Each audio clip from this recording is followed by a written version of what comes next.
Cette ville de Côte d'Ivoire a été fondée par des descendants de Soundiata Keita. Bienvenue à Séguéla, terre d'histoire et de générosité. Nous sommes en pays Koyaka.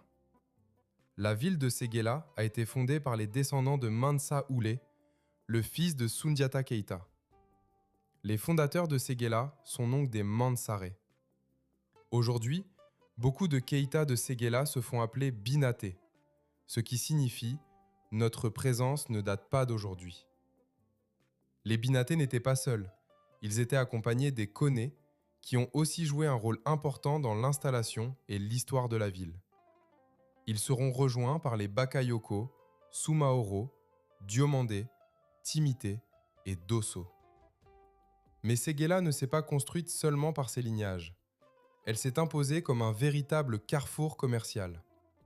On y commerçait l'or, abondant dans la région, mais aussi la cola, le sel et les tissus.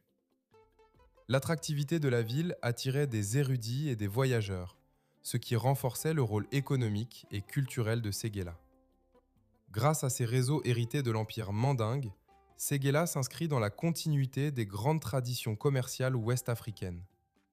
La ville se trouve sur un axe de circulation de produits agricoles et d'échanges interrégionaux. Dans les périodes plus récentes, la ville est reconnue pour le commerce de produits vivriers comme le maïs, l'igname et le riz, et la culture d'exportation comme le café et le cacao. Mais ce n'est pas tout. Autour de Séguéla, une tradition artisanale de diamantaire perdure depuis longtemps, témoignant de la richesse naturelle de la région et de son rôle économique bien avant l'arrivée de l'exploitation industrielle.